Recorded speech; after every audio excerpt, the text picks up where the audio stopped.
warahmatullahi wabarakatuh. Alhamdulillahirabbil alamin wassalatu wassalamu ala sayyidina walana Muhammadin sallallahu alaihi wasallam wa ala alihi wa ashabihi ajmain, amma ba'du. Kita lanjutkan pengajian kitab atau membaca kitab waswaya.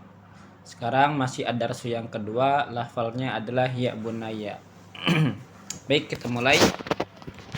Bismillahirrahmanirrahim. Ya bunayya, wahai anakku, innaka satajidu fi ta'atillahi siqalan ala nafsika awalal amri fahtamil hadha siqala wasbir alaihi hatta tasira at-ta'atu indaka minal adati allati ta'lafuha.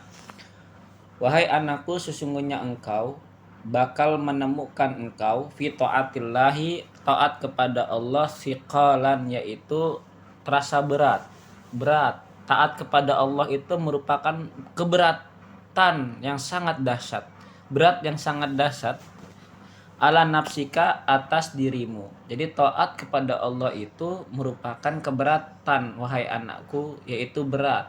Awal amri, awal perkara. Ketika engkau mengerjakan taat, maka disitulah akan terasa berat.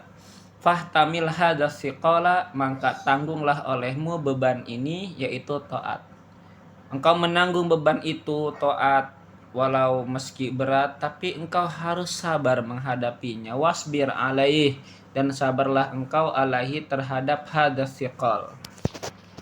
Ketika engkau sudah menanggung dan engkau sabar taat kepada Allah, hatta tasira at-ta'atu indaka minal adati allati ta'lafuha, sehingga jadi at-ta'atu apa taat, sehingga taat itu jadi indaka di sisimu minal adati, jadi kebiasaan-kebiasaan. Karena awalnya merasa berat, kemudian kita paksa tuh ibadah, taat itu kita paksakan dengan segenap seluruh action kita, maka itu akan menjadi apa? Jadi kebiasaan. Kalau sudah menjadi kebiasaan, allati ta'lafuha, yang engkau akan menyukai hak kepada adat tersebut, hak kepada kebiasaan tersebut, jika emang dilaksanakan terus menerus. Ya, ketaatan itu, ibadah itu harus dipaksakan teman-teman. Kayak sholat itu harus dipaksa, zakat harus dipaksa, bahkan tholabul ilmi pun itu harus dipaksa, mondok harus dipaksa, sekolah harus dipaksa. Nanti ketika kita sudah PW ya pada posisi itu, nanti akan menjadi nikmat tersendiri gitu, akan mudah lah ketika kita sudah biasa menjalani ketaatan kepada Allah. Ya bunaya, wahai anakku, ungdur ila nafsika hinnama kunta fil maktabi tata'allamu al-qira'ata wal kitabata wa tu'maru bihifdzil Qur'anil Karim.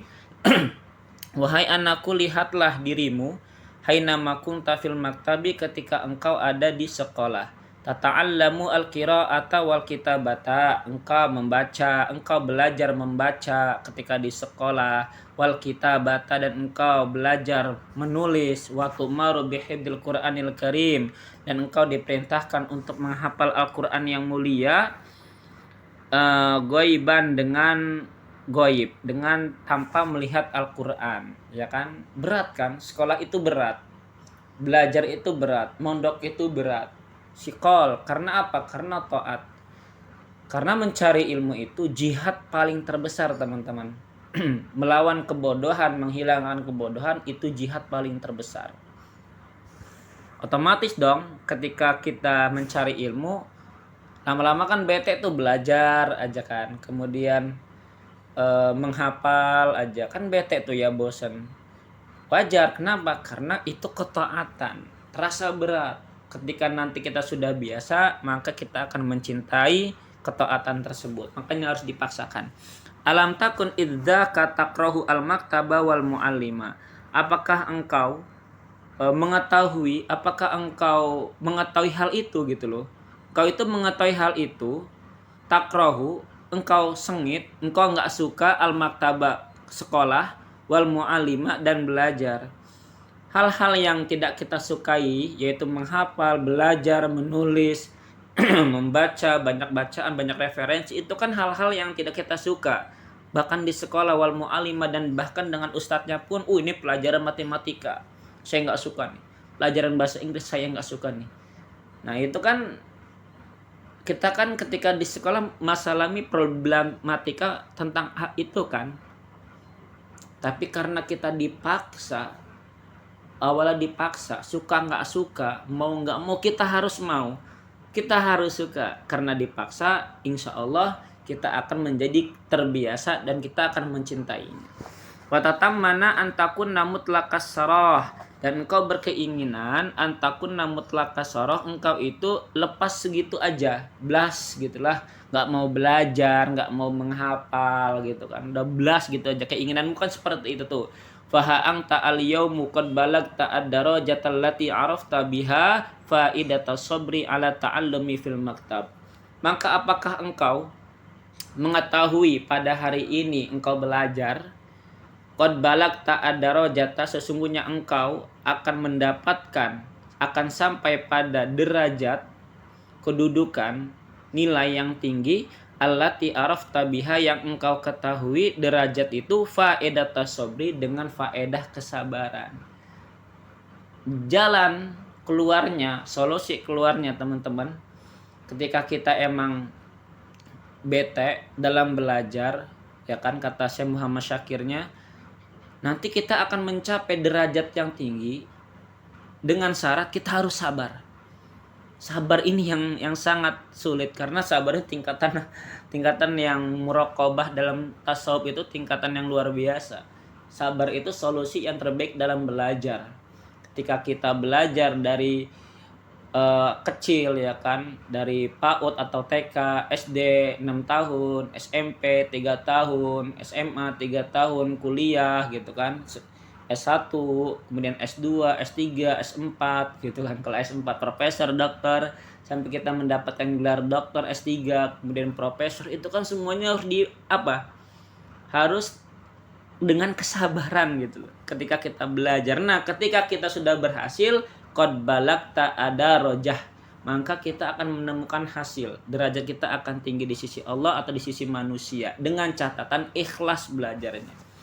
Ala ta'allumi, atas belajar, fil maktabi, di sekolah.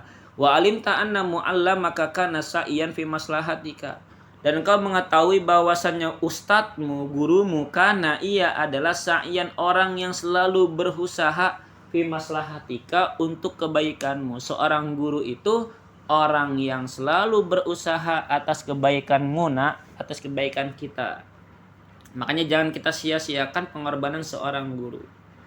Jangan kita sia-siakan waktu guru. Jangan kita sia-siakan pemikiran guru. Selama itu pemikirannya baik, kita ambil dengan baik, kita cerna, kita amalkan. Selama nasihat guru itu baik. Tapi semua guru, ya, itu nasihatnya baik untuk kita, dan itu dia berjuang untuk kita. Tanpa guru apalah arti kita? Laula Rabbi, ya. Laula murabbi ma'araftu rabbi. Seandainya tidak ada murabbi, ya guru gitu ya, maka aku tidak akan mengenal Tuhanku. Kalau orang tua kita melahirkan kita ke dunia, maka guru mengantarkan kita menuju langit. Artinya guru itu yang mengantarkan kita menuju surga gitu loh. Makanya bahkan dalam kitab Fawaidul Makiyah, ya, di masih muqaddimah itu, guru itu lebih diutamakan daripada orang tua jika emang kita lagi di sekolah dan di pesantren. Seperti itu teman-teman. Faya bunaya, maka wahai anakku, isma nasihati, dengarkanlah nasihatku anakku, wasbir ala taatillahi, dan sabarlah engkau terhadap taat kepada Allah, kama sobarta, seperti engkau telah sabar, ala ta'allumi, belajar, fil maktabi, di sekolah atau di pesantren. Taat kepada Allah itu harus sabar seperti engkau sabar ketika engkau belajar di sekolah. Ini metafora yang sangat keren menurut saya. Ki Muhammad Syakir memetaforakan taat kepada Allah itu ibadah, ya, kayak sholat, zakat, puasa, haji, bahkan talabul ilmi, itu harus sabar seperti engkau sabar menghadapi pelajaran di sekolah, belajar di sekolah, belajar di pesantren. Fasaufa ta'lamu faidata hadhihin nasihati wa tadharu laka jaliyan idza sa'adatka al-inayatu al-ilahiyatu 'alal amali bin nasihati ustadika. Maka bakal kamu ketahui faedata hadhihin nasihat ini. Pasti nanti anakku, ingat pesan saya, kata Imam Syakir. Engkau pasti akan mengetahui nasihat ini. Nasihat saya ini akan berfaedah banget jika kamu amalkan. Wa tadharu laka jalian, dan nampak nasihat laka kepadamu jalian dengan dengan benar-benar nampak.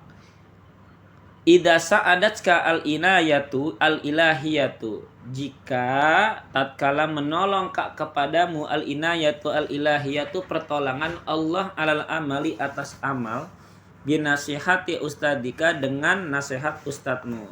Jika seorang guru menasihati lalu kemudian kita mengamalkan, mendengarkan dengan sabar, maka pasti nanti akan datang yang namanya al-ilahiyah, al-inayah, al-ilahiyah, pertolongan dari Allah.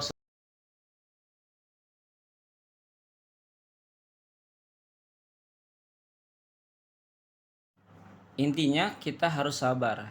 Jika kita mendengarkan nasihat ustadz kita lalu kita sabar, maka watadharu laka jalian, nasihat itu akan nampak nanti, dan Allah akan memberikan pertolongan kepada kita atas amal kita. Seperti itu teman-teman. Yang penting kita harus sabar ketika kita dinasihatin, dan tujuan taat itu nanti ya jalan satu-satunya ya solusinya ya kan ke Allah ya semuanya ya. Nah itu harus dengan sabar. Kita lanjutkan. Ya bunayya, wahai anakku, iyyaka antadonna anna taqallahi hiya as-salatu was-siyamu wa nahwuhuma minal ibadat faqat. Wahai Tuhanku, takwalah engkau, takutlah engkau. Wahai Tuhanku, wahai anakku, iyyaka, takwalah engkau, waspadalah engkau, antadunna, ketika engkau menyangka, anna taqwallahi, bahwasanya takwa kepada Allah, hiya adalah as-salatu, hanya salat, wasiyamu, dan puasa, wanahwuhuma, dan diantara keduanya, minal ibadati, dari ibadat-ibadat faqat saja. Cukup perlu kita khawatirkan jika takwa itu hanya semata salat dan puasa saja, padahal masih ada ibadah-ibadah yang lain. Salah satunya ketika kita menerima nasihat dari seorang guru, dari seorang ayah, kemudian kita amalkan dengan sabar nasihat itu pun sudah taat kepada Allah Subhanahu wa taala. Nah, ini ada dijelaskan di bawahnya. Inna taqwallahi tadkhulu fi kulli syai'in. Sesungguhnya takwa kepada Allah, engkau masuk fi kulli syai'in, pada setiap sesuatu. Apa saja? Di pasar takwa, di sekolah takwa, di kantor kerjaan takwa, gitu kan. Nah, itu kan masih terhadap sesuatu kan, bukan hanya sholat dan puasa saja. Mengambil barang orang, itu kan harus takwa juga, jangan sampai kita mengambil, ketahuan ada Allah. Fattaqillaha fi ibadati maulaka, maka takwalah engkau kepada Allah ketika ibadah kepada Tuhanmu. La tufarid fiha, jangan sampai engkau sembrono ketika ibadah. Wattaqillaha fi ikhwanika, takwalah engkau kepada Allah ketika engkau bersama saudara-saudaramu. La tu'dhi ahadan minhum, jangan engkau mengintimidasi salah satu di antara mereka ikhwan. Wattaqillaha fi baladika, dan takwalah engkau kepada Allah mengenai negerimu, tentang negaramu. La takhunhu wa la tusallit alaihi aduwan, janganlah engkau khianat kepada negara. Jadi cinta sama tanah air itu merupakan sebagian dari iman. Kita boleh belajar ke Eropa, boleh kita belajar ke Mesir, ke Arab, tapi ingat, pulang jangan jadi orang Barat, dan pulang pun jangan jadi orang Arab. Kita tetap Indonesia. Boleh belajar ke sana, boleh silakan. Tapi ketika pulang ya kita menjadi orang Indonesia. Jangan menyebarkan pemahaman-pemahaman yang di barat masuk lalu diajarkan. Nah, itu jangan, yang baik-baiknya aja ambil. Atau mengenai kita ke Arab tapi amalan orang-orang Arab kita gunakan di sini, kita buang masalah tentang budaya Indonesia yang nggak baik juga gitu kan. Pokoknya tetap kita belajar ke Arab, ke Barat, tapi pulang kita tetap Indonesia. Wala tasallit alaihi aduan, dan jangan sampai dikuasai negara ini pada musuh-musuh. Nggak boleh musuh menguasai negara kita. Kita berjuang demi Indonesia. Wattaqillaha fin nafsika, dan takwalah engkau kepada Allah pada dirimu. La tuhmil fi sihatika, jangan sampai engkau menganggap remeh kesehatanmu. Anakku, pola makan dijaga, tidur dijaga gitu kan. Semuanya harus dijaga kesehatannya. Ini pesan yang luar biasa, seorang guru yang luar biasa. Wala tatakhallaq bisiwa'il akhlaqi al-fadilah, dan jangan engkau berakhlak kecuali dengan akhlak yang utama yang diajarkan oleh Rasulullah sallallahu alaihi wasallam.